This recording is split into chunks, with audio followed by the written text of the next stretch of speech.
Welcome back to another video. We got a special guest once again. We have Brody from Caslow back. What's up, everyone? Hey, and today we're going to be going over a little bit of a mix and a lot of mastering because actually Brody is the one who helped me master my track, Take Me Away. And he adds like a lot of extra final touches to it and then did the whole entire mastering chain. Now, my original project file, there was a master, but then we ended up going with Brody's final mix down and master as well for this track. Um, So I think what I'm going to do is just mainly go over a little bit of the mixing process that I did, and then we're just going to hand it over to freaking Brody to go over how he mastered the rest of the track and adds those last final touches to get it released ready. So I think the first tip that I could give, which actually Brody showed me as well and taught me, as well as Chris from Culture Code or Sound Horizon Academy, is that generally, for your mixes, especially your drops, you kind of want to start with a really good sample of a kick and snare, and then you want to balance your all your other layers to that kick and snare first. So just, for the sake of example, you could start your kick and snare from -5. You can have maybe like the rides and crashes at -10. Of course, you want to do this in context of your mix, and then you can start balancing the rest of your drop layers with that kick and snare. Is that something Yeah, usually you would teach as well, Brody? yeah. I was just gonna say absolutely. It's called, I guess, it's kind of called anchoring. Like you'd anchor your kick, So you'd anchor your kick at -5. Uh, and this is a thing is sometimes people look at their output meters or whatever, and you want to look at like if you have your kick in a group, you want to look at where it's peaking before the process or like after the processing, right? Like the final level of the kick, not like before the processing, because that can screw you up. But yeah, basically you want to anchor your kick, just for example, -5 decibels, and then you'd anchor your sub -10 decibels. So you have a 5 decibel difference. Then once you have your kick and your sub, the two most important elements in place, then you just kind of level everything else around those elements. Like you said, snare, I usually have my snare hitting same volume as my kick because that's the other most important thing. So, then hats, like you said, kind of go underneath there. You can fit everything in like a puzzle. Yeah, exactly like you said. Yeah. And on top of that, there's a lot of guys that have a kick and snare that just doesn't pop through the mix where sometimes it's not maybe loud enough, same time, sometimes not maybe layered enough or not the right, sample choice. So maybe you can elaborate how important that is too to have those, correct samples down as well as a good volume level as well. Sample selection is a huge thing, and I think like really huge. Like you know, it's kind of a saying, you can't polish a turd. So like if what you're working with isn't good to begin with, then you can't like there's only so much you can do in a sense. And a lot of people actually think the same thing about mastering, right? They'll give you a song and expect like, oh yeah, this mastering guy is gonna make it sound freaking amazing. But there's only so much you can do in a master, right? The mix itself has to be good. Your master is only as good as the mix, to be honest. So a master is almost like a polish at the end for a good mix. So think about your production and your mixing. Your mixing's only a polish for how good your sounds are, your sound selection. So think of it that way. If you start with bad sounds, they're not going to cut through your mix. So make sure you're just sourcing good quality samples and good quality sounds to start off with, because otherwise you're going to be fighting them the whole time. My general rule that I have for myself is if I have to do more than like a couple moves to make a sample work in my song, it's the wrong sample. Like, don't sit there and EQ, compress, saturate your kicks and stuff like this and snares. And if you have to do all this stuff, it's just a bad sample. Just get rid of it, get a new sample. That's kind of my big points for that. Agreed. And I think, a lot of guys, they think like to basically to kind of go off what you said, I think a lot of guys think like, oh my God, the master's gonna be like the final thing. It's gonna make or break my track. But a lot of times, a lot of people I hear their mix is not even down right. So usually what I do is I mix down as I go, and then the mastering process is a lot more easier. It's kind of like that topping or the icing of the cake because everything was already done beforehand, and then mastering is a little bit more easier. Yeah, there's certain mix issues that I find when I am doing mastering that I can kind of fix while I'm mastering. So, you can think of that as like one last stage to try to fix things or balance out certain things. So you can have a bit of control, but it's definitely, only as good as the mixes. Yeah, agreed. Cool. Yeah. No. So I think, yeah, I guess for a lot of the guys is that maybe if their mix down isn't like uh correct, or like, maybe the volumes are just all over the place, there's a lot of clashing frequencies, maybe they should focus more on the mix compared to like getting their, track to a certain LUFS until maybe later. What would you suggest for guys like that? Yeah, if you're struggling to get your song loud, it's because your mix isn't good. So before you just try to slam your stuff into a clipper or a limiter, um, you need to make sure the mix is good properly because loudness is actually built in the mix, not in your master. Like you can only crank a limiter so loud, right? But what makes a loud song is perceived loudness. So that's actually built in a mix down. So perceived loudness is basically, to sum it up, taking a sound. So when you saturate a sound, for example, you're adding harmonics, you're adding to that sound. Um, the goal of saturation, or the type of saturation, what I'm talking about, perceived loudness, is when you saturate a sound, but the actual volume level overall of the sound, according to your DAW, like your metering, doesn't go up. So, like, say you have a sound that's peaking at -5 decibels. You saturate it, and it sounds louder to you because you've added harmonics to it. But the sound should still be at -5 decibels.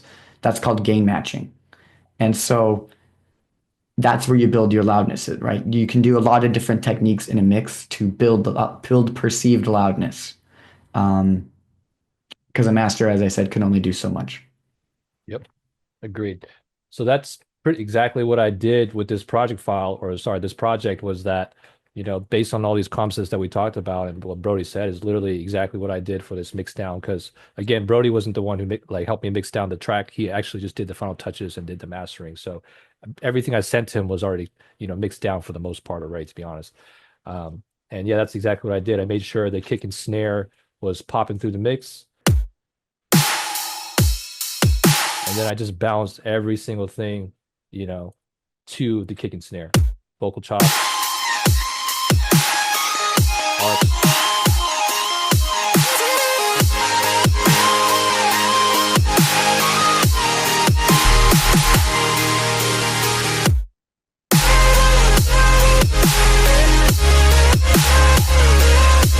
So pretty much even the fills are the same exact process in terms of volume balance. Also, something I made sure of is that there's no clashing frequencies in my drop, and it's pretty much the same exact like process throughout verse, intro, same thing, idea that I did. And with the atmospheres, like I showed in my the earlier video, where you don't want all these low end coming through as well. I'll kind of give you an example here. And especially with these atmospheres, it's really going to depend on the atmosphere that you have. But some atmospheres might not have as much low, so you might not need as aggressive low. But this one had a lot of lows. And it's just going to clash with your mid basses, especially if it's stacked out like my drop, that it's just going to start clashing with this. I'll give you an example. So you can already hear some of that low end clashing. And once you kind of clean that up,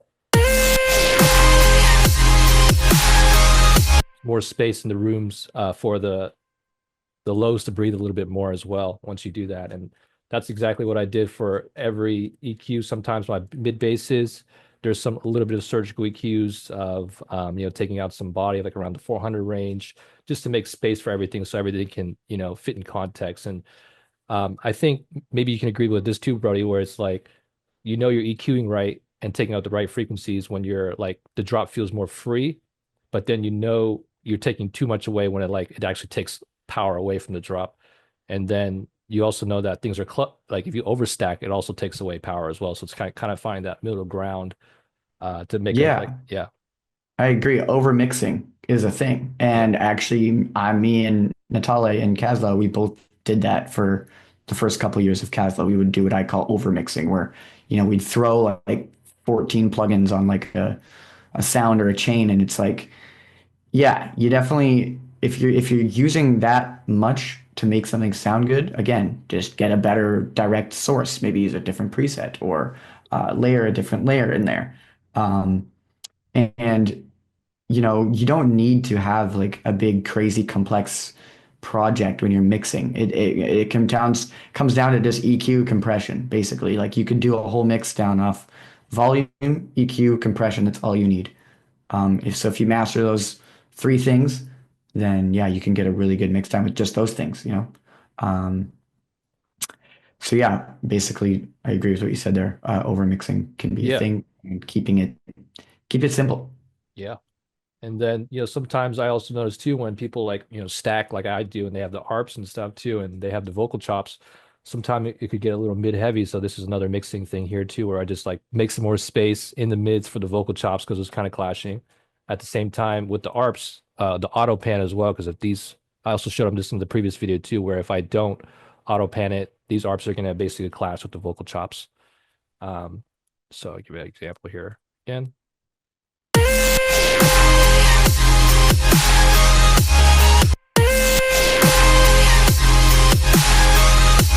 Now there's more space for those vocal chops to breathe. So it's just really listening to like those clashing frequencies and just basically evening it out, I would say, right, Brody? Is that is your approach as well?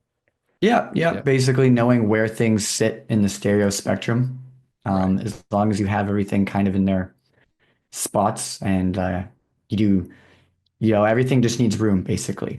Like you Yes. think about if you've got a vocal chop in the middle, um, and your leads are also heavily in mono, and you'll have to think about that and be like, is there room for a vocal chop and a lead to both be in mono? Because they're sitting in the same frequency range, potentially, depending on how high up you've pitched your vocal tops. But generally, yeah, they could be in the same frequency range. So it's being mindful. Oh, the camera's gone. Oh, I'm back. Yeah. You're back. You're Okay. back. Yeah, just You're basically back. being mindful about where you're putting things in the stereo spectrum really makes a difference too.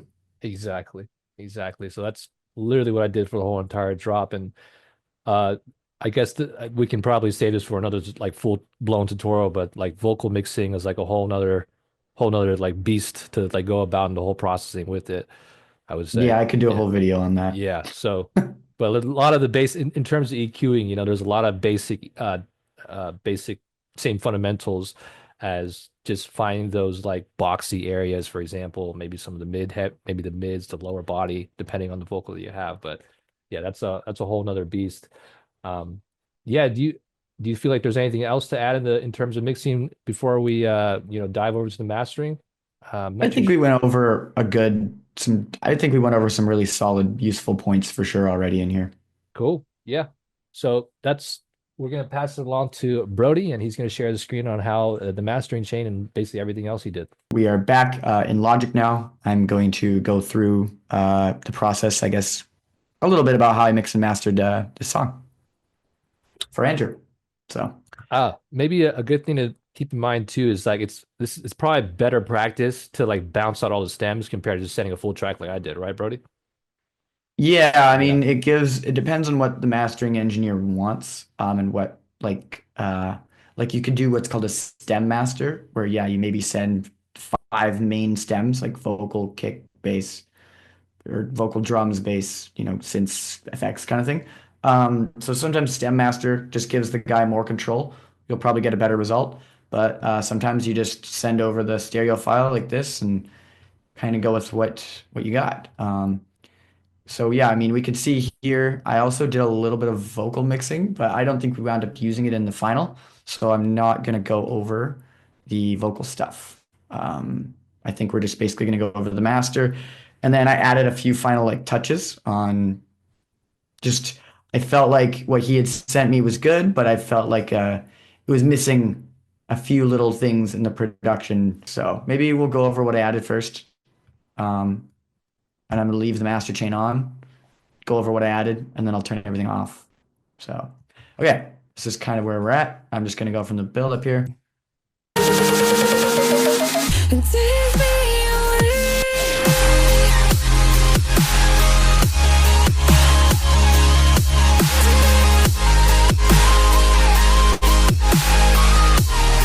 So, sort of subtle things, but I felt like when his drop came in, it didn't have that like slamming in kind of impact that it needed. So I added this little downlifter in here. You can hear. It's just a Caslow sample that I have made. Might be in one of my sample packs. So if you're not on Patreon, self plug, go check it out, or go check out the sample pack that I put. Yeah, he's got a But lot of good yeah, shit, guys. So definitely check him out for sure. yeah, Yeah. I'm gonna do another sample pack real soon. If you don't want to join Patreon, I'll probably just put that all those samples in one thing, put that up. So, but yeah, I added this effects. I think that without it, it still sounds good, but I just feel like it didn't have that like hit that it needed. So I upped it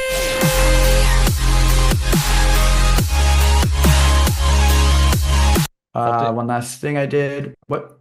I was going to say something else that you also noticed about my project was that maybe probably erring on the side of a creative choice possibly, but definitely my drop was a bit over compressed in your opinion as well, which is something good to point out maybe to everyone.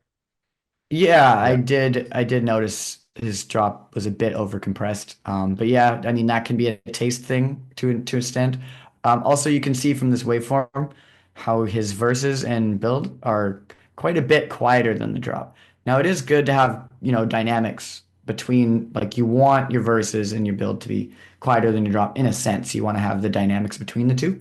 But I thought in this case it was just a little bit too much of a difference, and we'll go over that in a minute. Yeah. So, first of all, the last thing I did was just during his verse, I added a very subtle little hi-hat loop here that we can.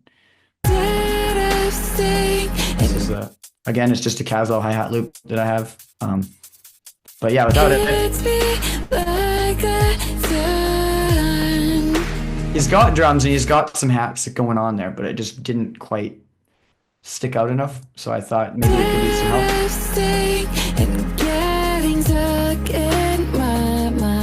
I think it helped carry the groove, so I added that in there. And that's another point I want to tell you or like explain is, if you get to this stage, and you have your stereo filed, bounced out, but you want to continue adding in little minor stuff like this, you can do that in the mastering stage. It's no one says you can't do that, so don't be afraid to, do that. Okay, I guess first thing is first. I'll go over what we were talking about. How first thing, what I'll usually do is kind of look at the level difference between the verses and the drops. So just draw a little thing here. So as you could see down here on this pre-master, the pre-master and the master, these are the two parts where I start to do my volume automations and stuff. So right here on the pre-master, you can see that I have the verses and builds. Well, actually, as the build-up goes up, I actually have the volume slowly drop because the song builds up. So I want the volume to kind of drop a bit if what I'm trying to do is make the overall track louder, if that makes any sense. I want zero to be the loudest part, right? So I've got the track and the drop being at zero, and then basically I just took the rest of the track and pushed it up a decibel. So it kind of helps level it out a bit. Just gonna move my face over here. So that was what I did to, fix the volume differences between the verses and the drops. Okay, so let's go pre-master and the master. So let's check out. I guess I didn't use that plugin, so I'm just gonna get rid of these so when I turn them off and back on, I don't get confused. And yeah, the reason why I'll quickly go off topic, I have some plugins grayed out is because I'll try them, and if I don't like how it sounds on this particular song, then I won't use it. So again, how I thought, most of the time I'll do a little bit of compression on a master. I experimented with these two compressors on this song, and I didn't feel like it needed anything because it was already quite compressed when I got it. So I'll take these off. I'll just leave that one off. I don't remember if I wound up using it. So yeah, let's turn everything off here. Soothes. I didn't use that limiter, so that one can go. So yeah, listen now. Basically just gonna sound quiet.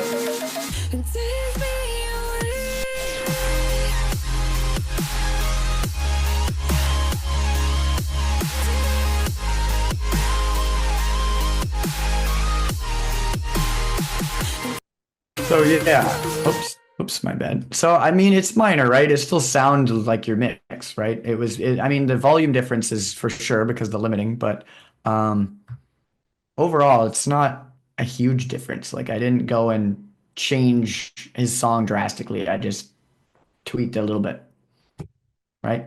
Um, so we'll go over the first thing I did was this plugin from Slate Digital. Um, You can get it in their everything subscription bundle, or maybe you could buy this VMR plugin by itself. But basically, all this thing is so it sums like a mix bus console, like you'd see in a big studio. You have all your different tracks that get summed up into one console, which basically just adds a little bit of like saturation and I guess you could almost say glue. So I started off by giving it a little tiny bit more saturation. Then you can choose. I mean, I have a compressor here. I don't remember if I used it, so we're gonna leave it off right now. Some EQ, just basically cutting any of like the rumble, like 20 hertz and below. Um, some guys argue that this can cause phase issues. It might, to be honest, but it's nothing that I've noticed or felt or pre-ringing or whatever. So, but I know that that rumble on a really big sound system is unpleasant if it's on like a festival system or whatever. So I don't know. My thing is if you don't need it, cut it out. So I cut it out. 20 hertz and below, kind of cut. I did a little dip at 70. I think because the sub, yeah, has like a bit of a note there that It's that right like C there. sharp, I Yeah, think. yeah, C that sharp. note. Yeah. Yeah. It was poking through a bit too much and distorting, so I didn't like that, so I cut it out a little bit. I think I took a little bit out of the 900, which is just a harsh frequency, 1000.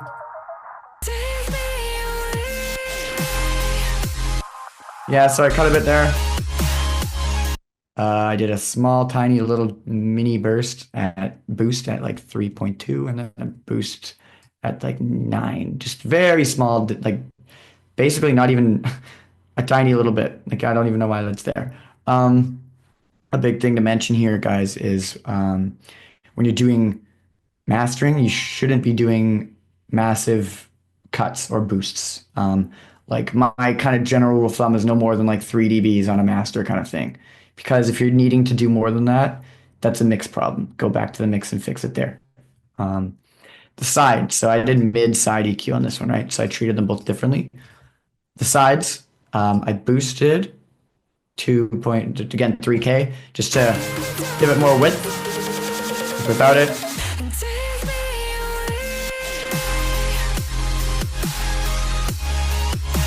it's subtle, but it brings a bit more width to the song. Same with again a high shelf, again a little bit. And then the sides, I just took a bunch of the low end out of the sides because you don't need low end in the sides of the speakers, right? Low end's supposed to be for the mono. So I just kind of cleaned up the mix and took it out. So that was what I did there. Uh, Another EQ here. Again, this is more of a surgical thing. Before and after.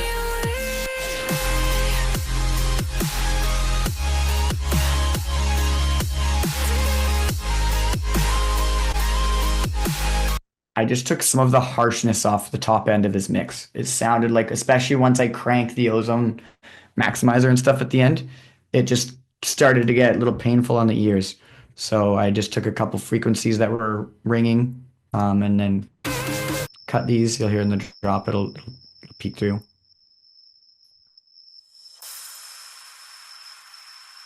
A I little think peek this goes to there, that and same there. conversation we had, mixing enough where it's not taking away too much, but at the same time find that sweet spot to like free up that drop a bit more. Exactly, Yeah. exactly. Yeah, for Yeah. sure. So yeah, did that, and then I just did what's called a dynamic. So these are dynamic EQs, for those of you that don't know. And a dynamic EQ is different than a static EQ. So if I did a static EQ, it cuts out that frequency and it stays cut out for the whole song. It's just every part of that song now, that frequency is gone.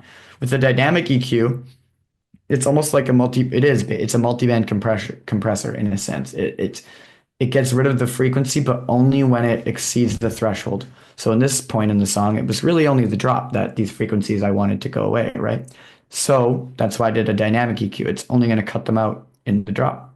The drop was a bit harsh, so this dynamic shelf is only shaving the top mostly when the drop hits, and that's kind of what I wanted there.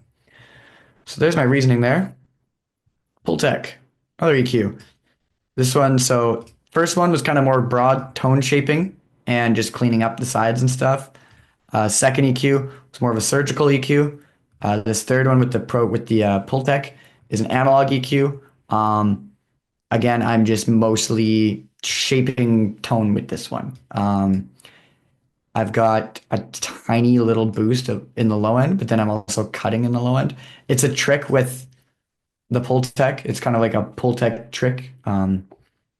Basically, these two EQs or curves are different. So if you boost and cut at the same time, it like changes the balance of the low end, cleans it up.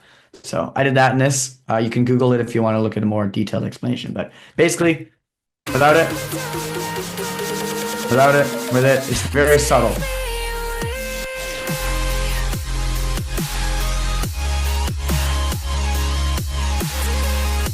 And you're gonna notice me saying this is really subtle because mastering is a lot of subtle changes lead up to a big end result.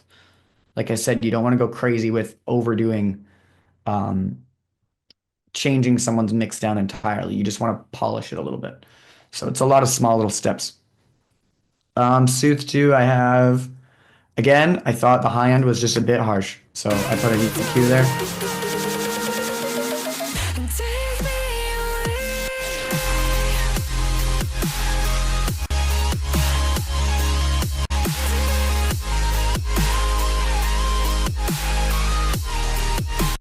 I have another Sooth. I guess I was really not vibing with the high end. I don't know. It's down the balance though, so it's good. Yeah.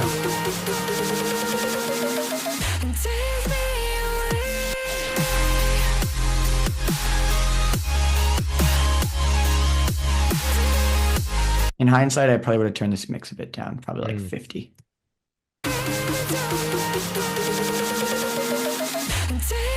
Yeah, it's good. With this type of melodic bass drops, when you have the white noise, all the cymbals and stuff, all that full wall of sound, you can quite easily overdo the high end. A lot of mixes I hear have way too much high end, and that's why you see me focusing on it quite a bit. A lot of people just accidentally don't cut the high end as much as they should. And so I, in the mastering, go to fix it. This EQ, I think, is here just for, yeah. Build up effect. Yeah, so in the build-up, let's go over these. Now would be a good time. So on the master, these first couple plugins are basically just going to be me automating. So let me show you that. So in this one, I automated an EQ. Let's go. I automated the low cut, right, to go up. And then at the same time as automating the low cut, I automated a different band to do a high cut at the same time during the build-up. So it kind of makes the track feel like it's getting a little bit smaller during the build-up. And then when the drop hits, boom, they both open. The song gets big again. So you can see here.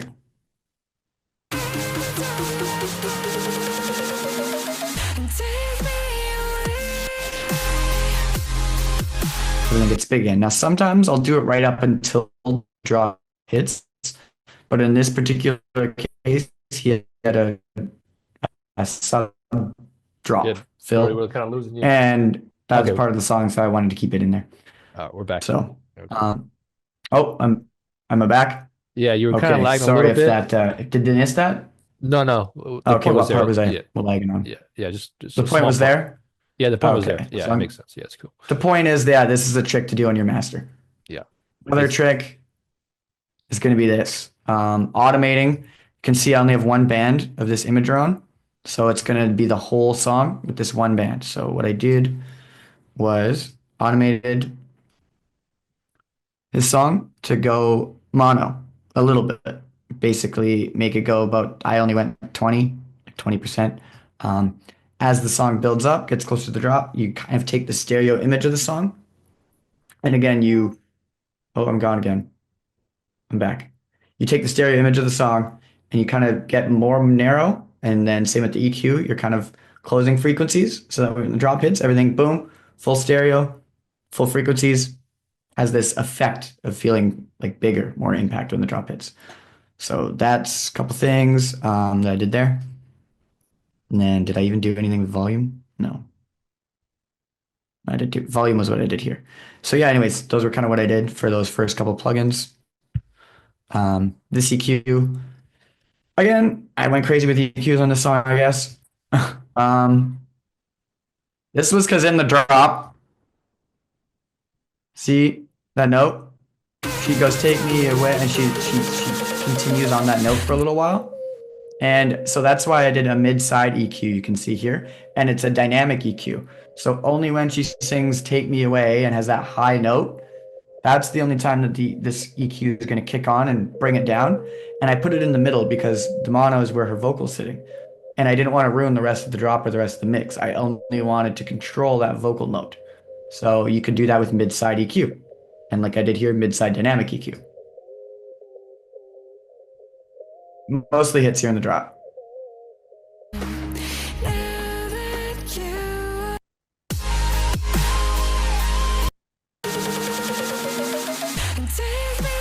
Without it, see, a bit harsh on the ear.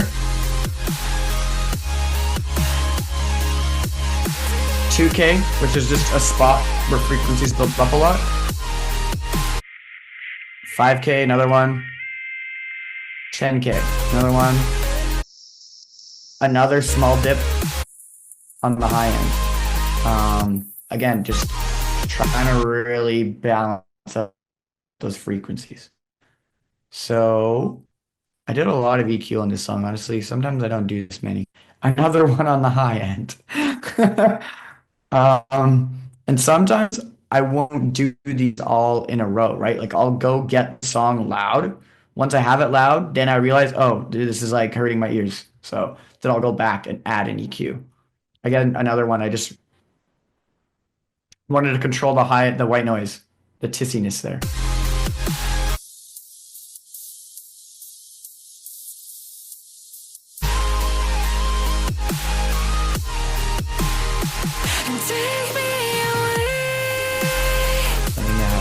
Too loud. Sounded a bit too loud. Oh, that's because in the middle it's turned up. Let's turn it back down a little bit.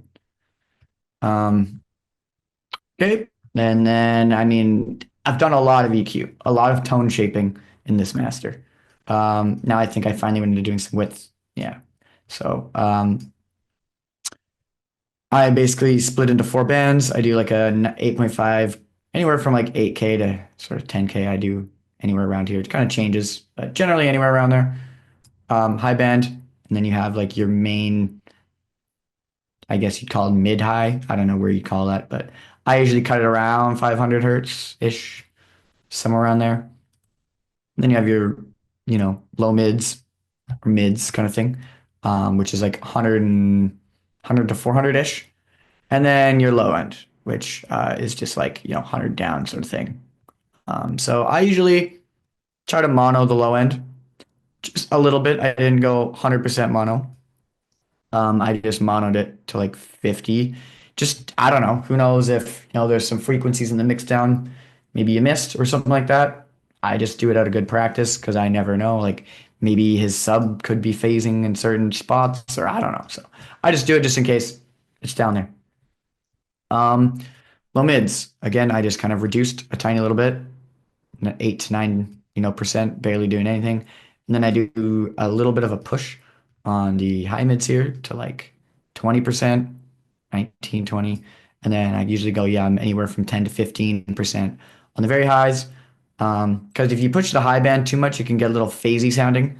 So this is kind of how I do a slight little push so we can take a listen.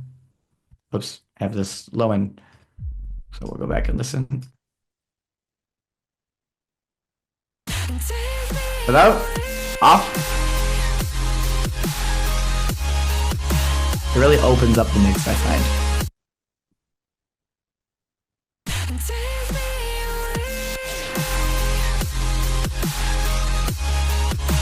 It like brings it into your ears more. And then I check into mono sometimes. Obviously the width gone, but you can still hear the bass, the vocal chops, the drums, some saws.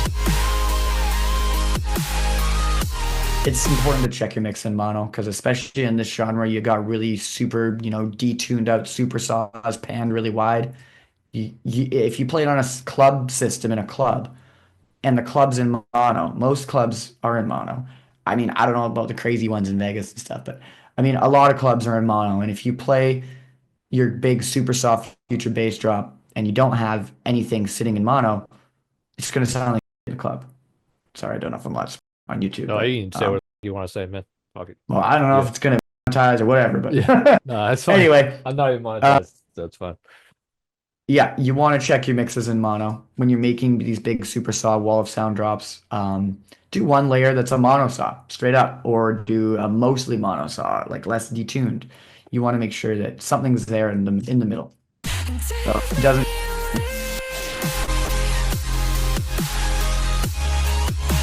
I could go into a whole nother video about correcting phase and phase issues and stuff, but I don't want to do that right now.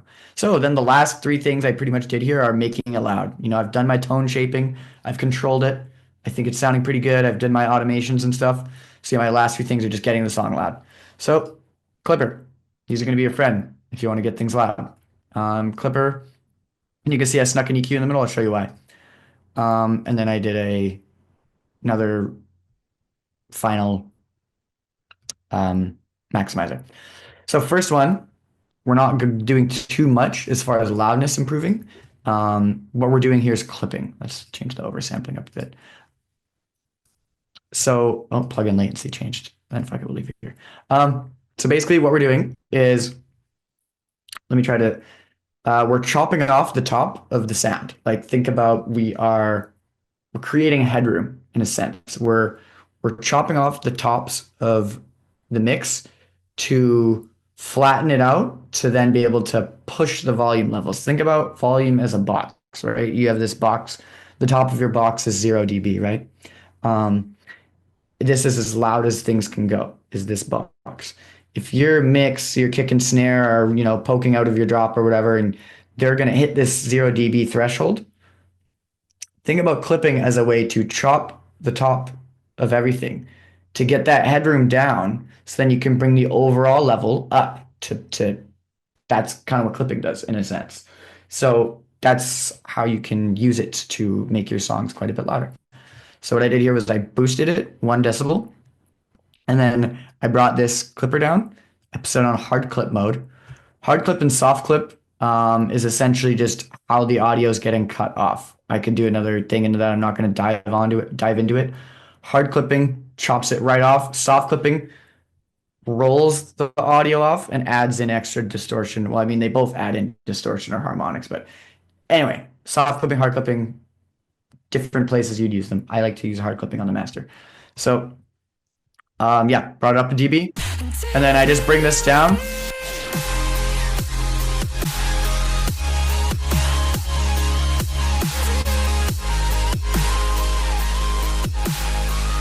See that? That's way too much. This sounds like absolute trash. That's what you don't want to do. Distort it, right? I'm crushing it so bad that the audio is just.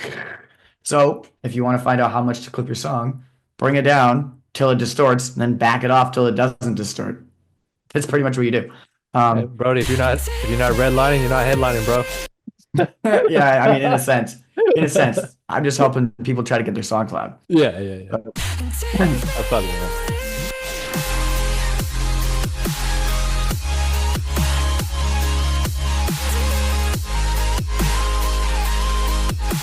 Depending on the genre, sorry, is like how hard I'll clip a song. If it's dubstep, just distortion, like just make it loud, like But something like this, a future bass, melodic bass song, I still want it loud, but I don't want it to sound super crushed because it was already a pretty compressed master, as I said.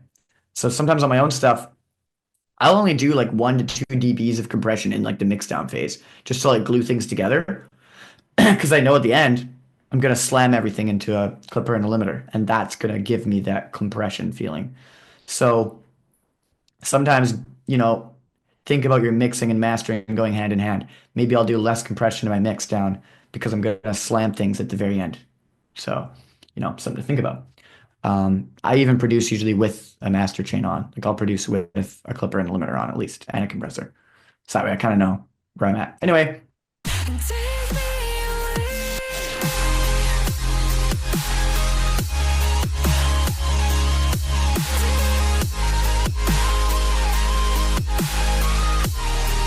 I kind of just want it catching those stray peaks, right? I don't want it doing a lot.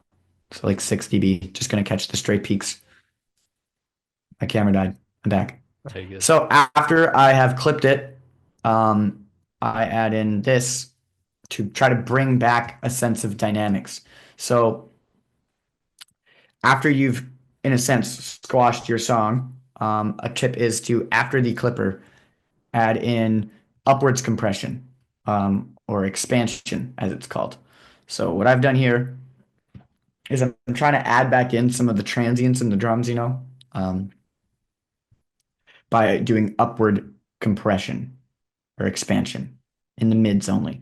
So I'm in mono here. I've got 10K, a slight little hit here, 1K, and then over at like 100. So kind of like your kick. So this is only going to affect the mono signal, and see it's only going up to like 1 dB. It's not going to be super noticeable. But what I'm doing is trying to give some punch back to the sounds after I've squished them with the clipper. And I only have the mix at, yeah, 50%, so you can hear it here. Not gonna do much.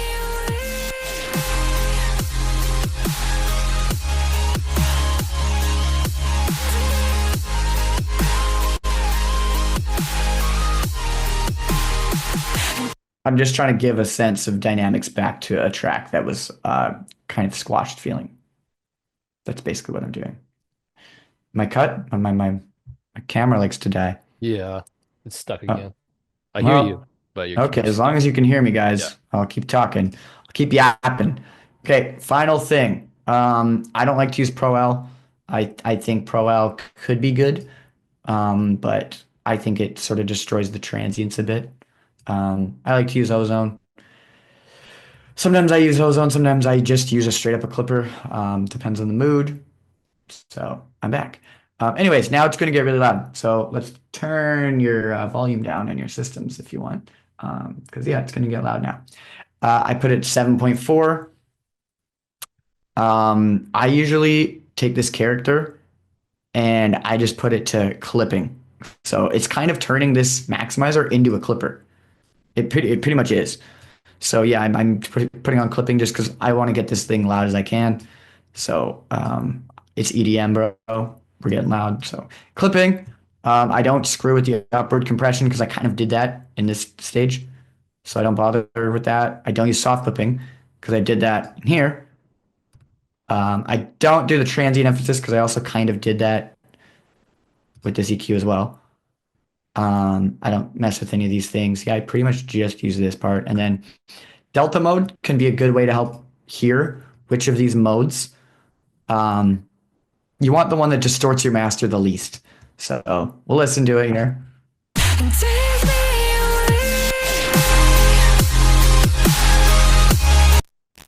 See, we hear some clicking and distortion.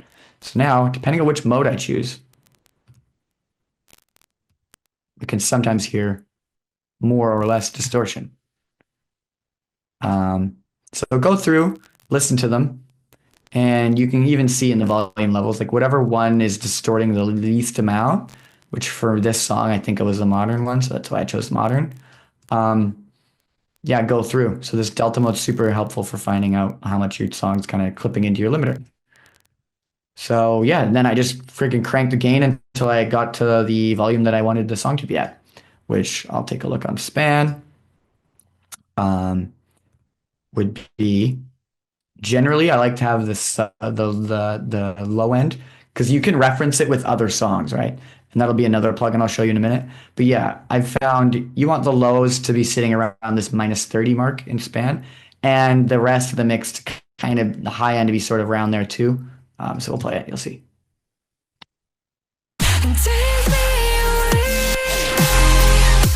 Okay, close.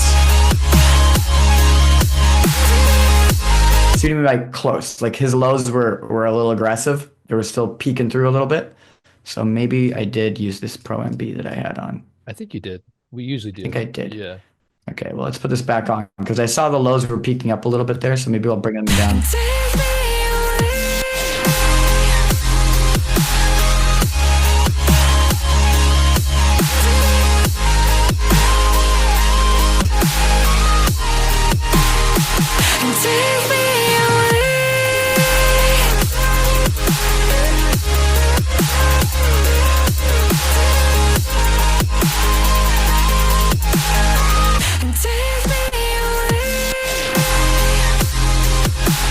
Cool. So yeah, basically I just kind of took the lows down in that plugin. You can use Pro MB sometimes to like level out a song. That's why you see I have 4 bands here, same as I did with the imager. And so all I did there was just add a bit more compression to the low end and to take the volume down a little bit. So now we can see in span, it's a bit closer to where we're supposed to be getting at.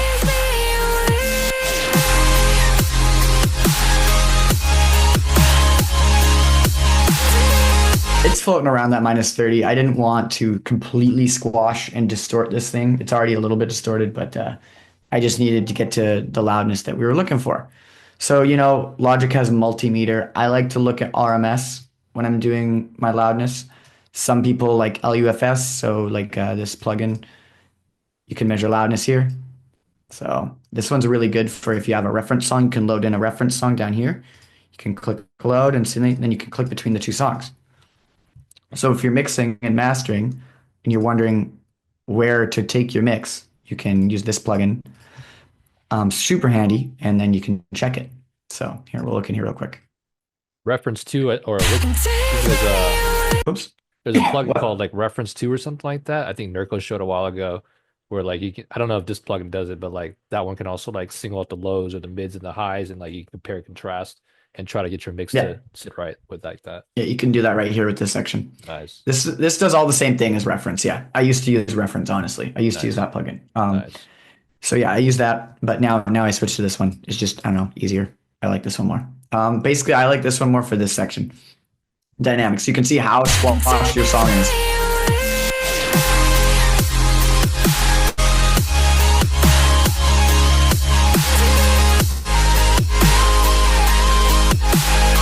So this is just showing you how compressed, how like squished your song is essentially.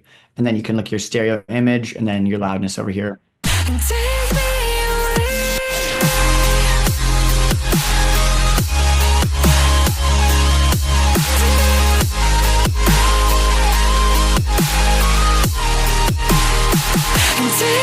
Cool. So I didn't get this one as loud as some songs. Like some songs, I'll push them to -5 LUFS.